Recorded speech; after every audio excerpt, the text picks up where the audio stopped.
Well, hello there, this is Timil. Today I wanted to share tips on how to paint better water. I'll cover different water types and how to approach color and light when it comes to it.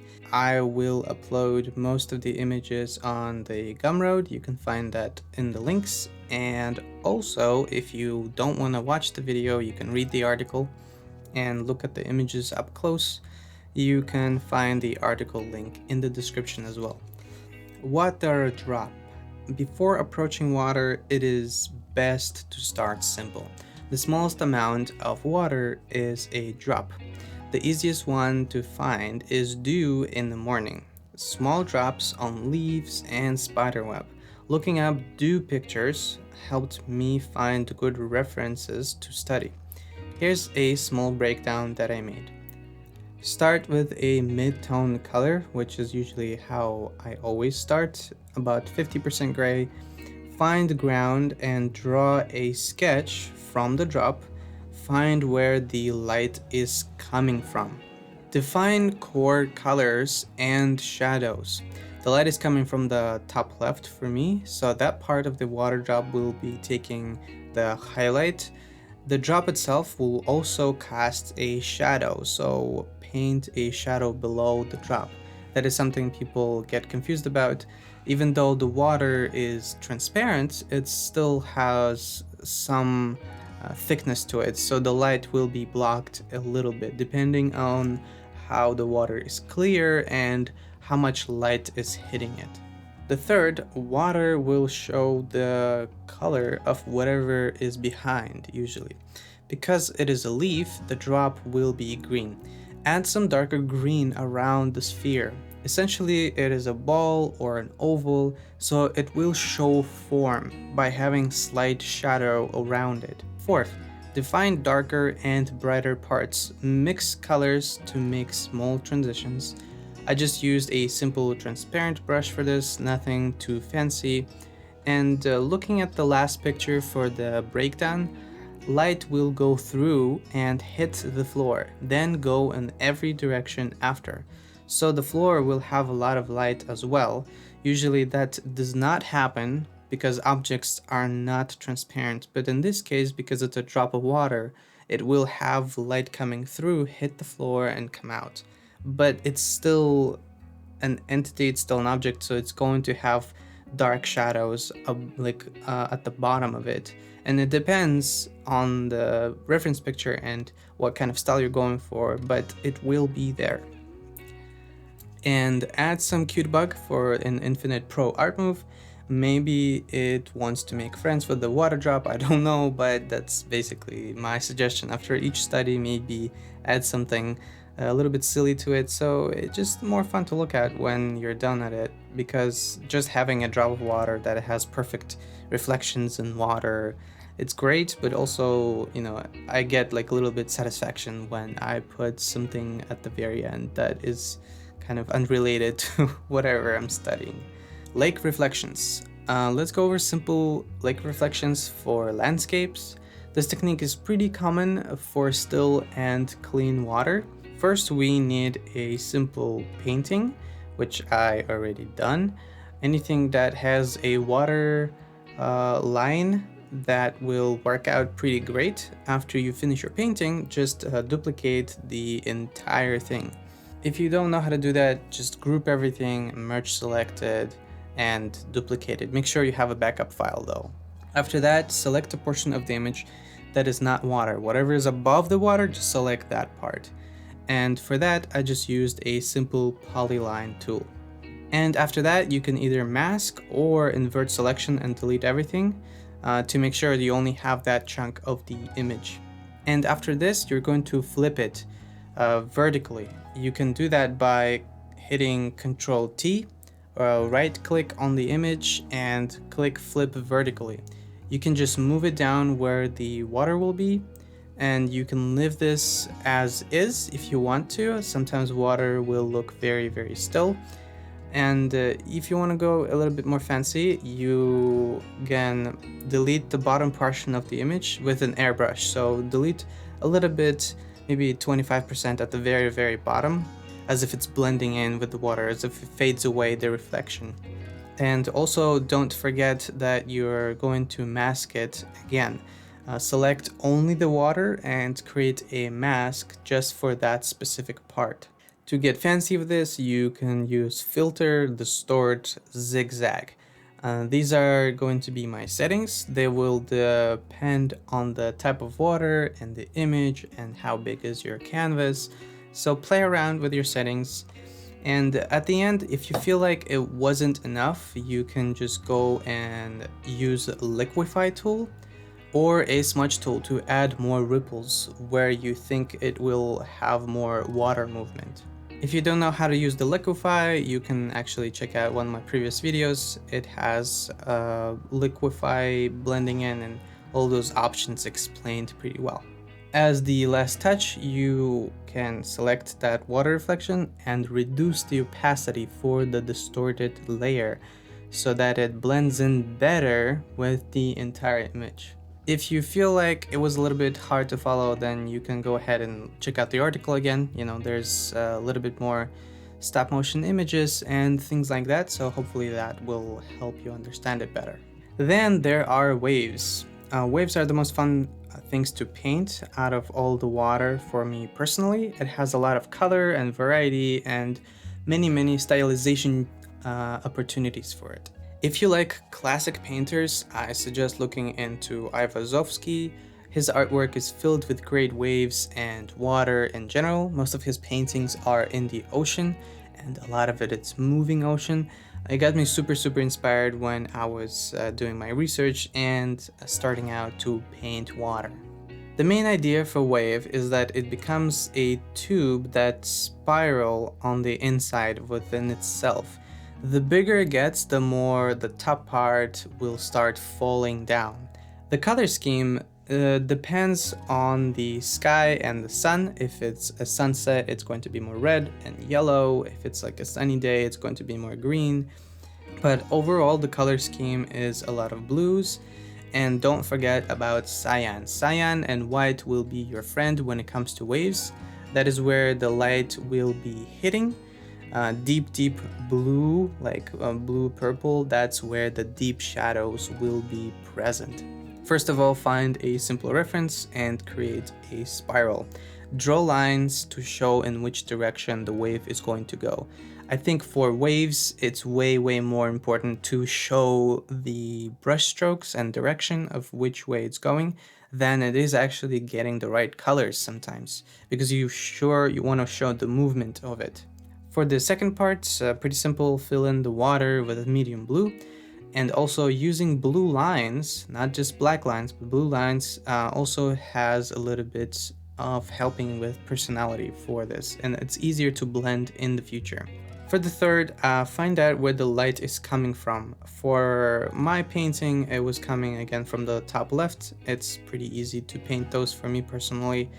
Make sure that it will be more transparent and less blue as it hits the light. Find core shadows and think about green, mixing green and cyan where the bright colors are going to be. For the fourth part, I start adding some swooshes where the wave ends. So where the wave at the very top, that's where it's going to become like small drops of water, and that's where you can start painting those fun swooshes. And you can just do those with a selection tool or by yourself. I just used a simple like round brush, nothing complicated. For the fifth, I added a duck on the surfing board again, because that's just the best part about painting waves, is someone has to be surfing on it. And I used overlay, a lot of green cyan overlay and blue dark to around it to emphasize the dark parts of the image. At the sixth point is I just added a white rim around everything else coming from the left, and it helped my character to stand out a bit. And I used simple circle scatter brush to form the foam that I was telling you about, the small droplets of water. The edges of the wave will start evaporating into smaller drops mid-air, so make sure to show that as well. That's what sells the movement, in my opinion. Water refraction, this is gets a little bit scientific, so I'll not go over it too much. The main idea is that if you see things underwater, they are actually not on the same spot. It is super easy to test. Just grab a cup of water, put a pencil in there, and half of the pencil will shift it because of how the light changes your perception. If you stand in the middle of the water, your leg will be just a little bit distorted. It usually happens more when the water is not too deep as well. Most artists do not use this technique because it makes the painting look a little bit weird, even though it does bring a little bit realism to the painting. Also, that refraction thing will make your objects appear about 30% bigger underwater compared to the surface. Color underwater. There's a lot that can be said about color change underwater. If you really wanna research this topic, then look for underwater color loss. And that will give you great resources and articles about how does it actually happen and what's the scientific reasoning behind it. The very short version of the theory is that the colors change to be more blue as the water goes deeper. There's less light coming in, and because of that, it takes away the red and adds green and blue to the colors of whatever object is under. As you can see, there is more blue. It also depends on the distance. Further objects will make for a darker blue tone. If you ever saw any movie or pictures of underwater, whatever is like very far behind, it looks very dark blue because all the light is not being able to reach over there. Outside of the water, the closest object will be darker. So if you paint a landscape, whatever is close to you, like a tree or whatever, and compared to the mountain, they're going to be a dark tree, light mountain.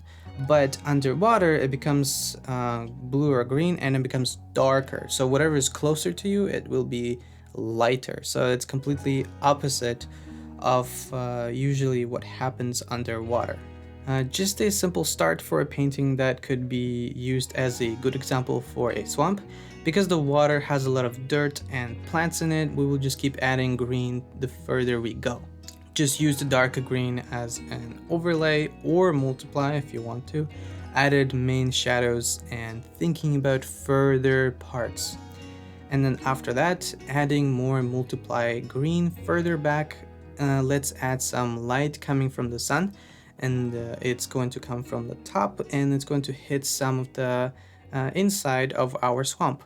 Mostly it will hit in small beams of light and hit the top part of the surface. Water does not have very hard shadows in most cases. The most of the light will spread out around and it will be more even compared to like regular when we're walking on the street. There's very harsh shadows if it's sunny, but underwater it's going to be very diluted. And in this case, yellow will make the water even more green and even more bright. Waterfall. A waterfall is another great way to bring some movement and life into your landscape painting. I start with simple outlines of what you want your waterfall to look like. Again, look up references, look up pictures to make sure you can see what an actual waterfall looks like. A good way to think about a waterfall is how it turns into big chunks of more moving water at the very top, and it's kind of like flowing hair. As it goes down, it spreads around into smaller pieces. Set up a base color. The waterfall can be a lot of colors. Mostly it is more white because of how fast the water moves. That creates foam and bubbles and things like that, which lead to having more white in the water. And for the third, set up basic shadows. The rock in the middle of the water will block the movement of the water, and water will not reach under it. It's going to go around it. Because of that, there will be visible opening under the waterfall, and that happens a lot. They use it a lot in movies to show dramatic opening right there and there. For the fourth, add a lot of brightness to the top. while the bottom will fizzle away and it will become more steamy, and it's going to have like little drops because the water hits the bottom, and there's a lot of drops that separate from the waterfall, and they keep flying down, and then they will create this like cloud of water, and it will become more transparent as the waterfall goes down. So the bottom part of the waterfall, very foggy, cloudy. The top part, very solid, strong, moving water. For the last image, I used curves and overlay again. I just added the top part more blue. I also used the trick from the last reflection about reflecting the bottom part of the water. A lot of times it's probably not going to happen in real life because the water hits the waterfall hits the lake, and it's going to move everything, so it's not going to be very easy to reflect. But I'm taking creative liberties in here, so that's why I just added it to a little bit like a trick to make it look better, even though it's not amazing painting, but it's just for demonstration purposes. If you look at the rock, you will see that there are some foam forming around it too. It is because of the current of the water. A moving lake will create that effect around objects that stay still or moving against it. For example, if you stand in moving water, there will be a little bit of white around the surface, and they use that in cartoons as well to exaggerate that something is touching the water. If you ignore the cute turtle in the middle, you can see how the current of the water will hit the rock, go around it, and kind of meet at the end of it. Just add some more brighter colors at the top for the water, and make sure to show movement. That will sell the idea of a lake. Water acoustics. Water acoustics, and I'm pretty sure I'm pronouncing it wrong.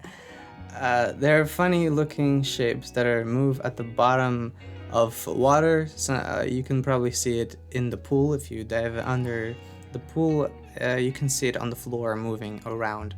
It is hard to explain because it's very randomized, and the science behind it is a little bit complicated. And I think it's just easier to look up what other artists have done with it and try to copy it and see how they simplified it, because it's, even though it looks randomized, there's like a feeling that you can catch as you're looking at it, and it's definitely kind of easy to replicate, generally speaking. Let's go and make a tileable pattern for water acoustics in Clip Studio Paint. This way we can go back and reuse it for any other paintings. Make a new document that is 2000 by 2000. Making a square pattern is the easiest format in my opinion, so start with a mid-tone cyan. After that, add darker blue. The shapes should be something that represent tears and liquid. The easiest way to do this is to use an airbrush with a lower opacity. Don't go too crazy with it. And slowly start adding brighter cyan for the in-between parts of the blob that you made, the in-between lines. It should be pretty easy to paint on top of it. I used an airbrush for this as well to have small and easy transitions. To finalize this, I go with a transparent brush and emphasize the cyan parts. It should look more defined and crisp compared to before. Then I flatten everything, so I just combine all the layers together, and I have just this one layer. And after this, right click on the layer and select Convert Layer. In Convert Layer, for the type, you're going to click on it and you're going to select Image Material Layer. That is very important. And right after that, you're going to have a image and go into Operation Tool. And you're going to select Object Tool. And in there, in the properties, make sure you turn on the tiling. Once you turn on the tiling, you're going to be able to move the image around as if it's tiling, but we haven't done any tiling yet, so it's going to look wonky. So it's going to have this plus sign in the middle where you can tell that it's not meeting properly. And what you want to do is you move that plus sign somewhere in the middle so it's easy to spot, and then you create a new layer and you paint on top to merge everything. So you masking everything, you're creating things together that will look like it's one big thing. So fix those, make sure it looks as if it's supposed to look. It's basically looks as if nobody painted on top of it. After that, you will going to do this one more time, just one more time.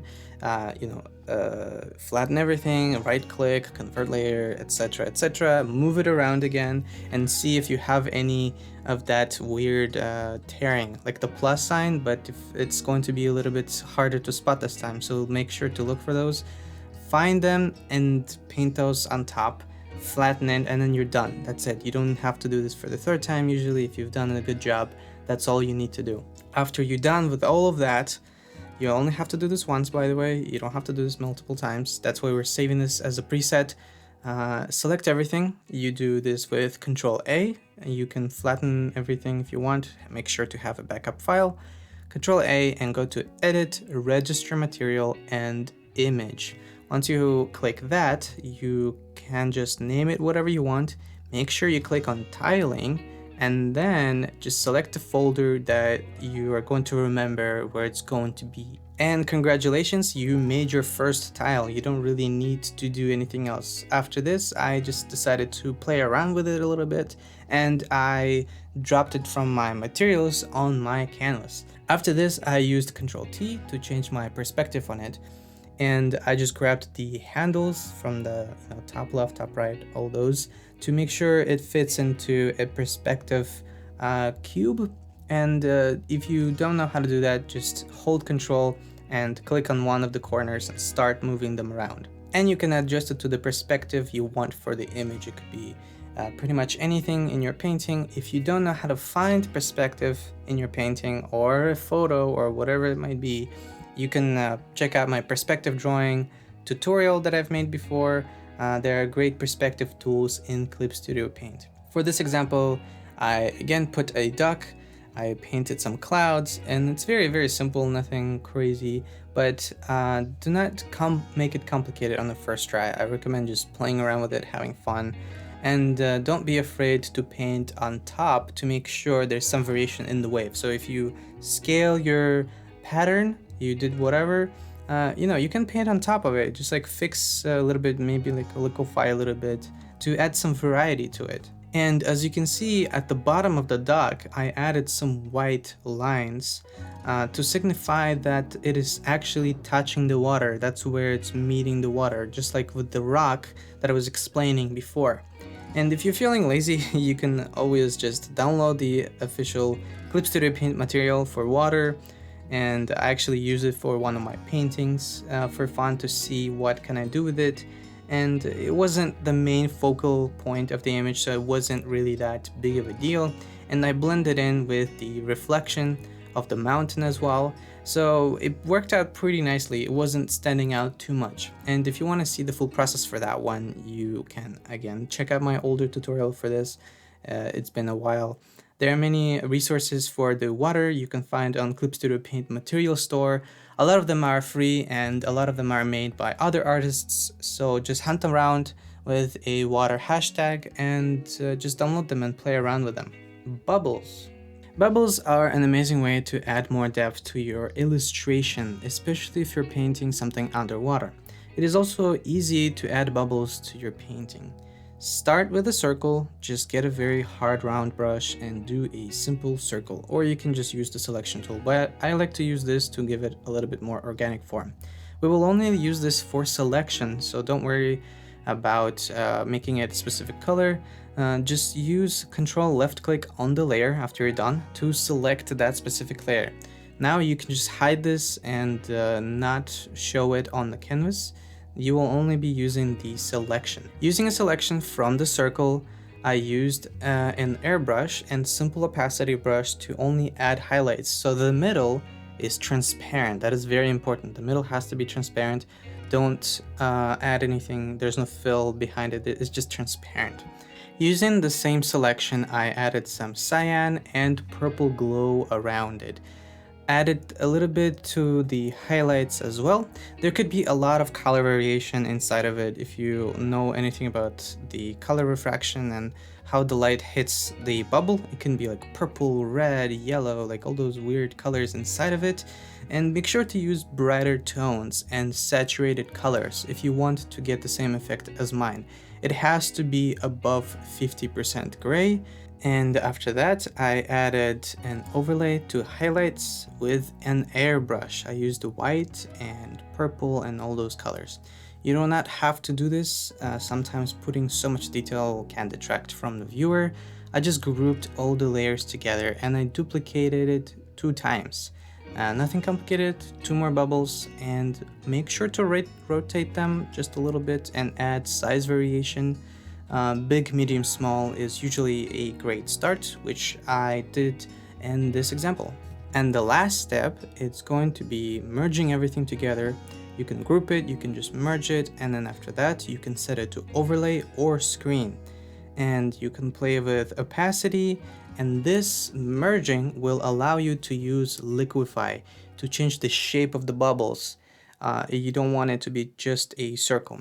Think about where they're going and where they are coming from. Usually the bubbles go up. In this case, I just drew a cute fish, and I also duplicated the bubbles one more time, and I reduced the opacity even more to show that they're a little bit in the distance. They're a little bit further from where we're looking at the fish. And you can make a library of 2 or 3 different bubbles that you can just keep repeating and remaking as you go along with your painting. You don't have to draw them every single time. And here is an example of a mobile game concept, and I used simple bubbles to show that it's underwater and it has that depth. And in here you can actually see a mistake that I've made before, is at the very back it turns into red, which is actually the opposite of what it should be. It should be more blue, and that's something I should be fixing later. But I also added it to have like a little bit more contrast and have a little bit more evil side to the octopus who's in the back. Bubbles are way less fancy, but they still work because there's a lot of them and you don't want to make them over detailed. Simplified water. If you think you just want to get something more simplified and fluid, you can always try to get closer to animation water. Because people need to draw it a lot and quickly, usually it is around 3 colors. You can start with simple shapes of dark blue. I really enjoy making these watery shapes, and think about if it's hitting something, if it's falling, if it's mid-air. And also you can use Lasso fill tool for this, which is really underrated in my opinion. And I also made a tutorial for that. I've made too many tutorials. I highly recommend checking out that tutorial, at least like the beginning. I used only the Lasso tool for making an entire painting, which was really fun. After that, I just used clipping mask. If you don't know what clipping mask is, there's plenty of tutorials, but a long story short, make a new layer and right click, clipping mask. This will allow you to paint, and that paint will only be on showing on the bottom layer. Then I go again, but without clipping mask this time. I just grabbed a very light blue and I just do the same. I add a little bit more foam and where the water might be falling and having movement on top of it. And pretty much I am done. I just added some small props around the water to add some story to it, so it has something to interact with. And as the last touch, I didn't do it here, but you can always go with overlay or color dodge for this type of water. Add smaller water particles as well, and use gradients if you want to soften the transition between the water splashes and things like that to bring it all together. This is the end. This concludes the tutorial for the water. I hope this was helpful and you learned something. Let me know if you have any questions about water. I will try to answer them if I know how to. You can subscribe and like and share this video around if you think it will help other artists. And thank you so much and happy painting.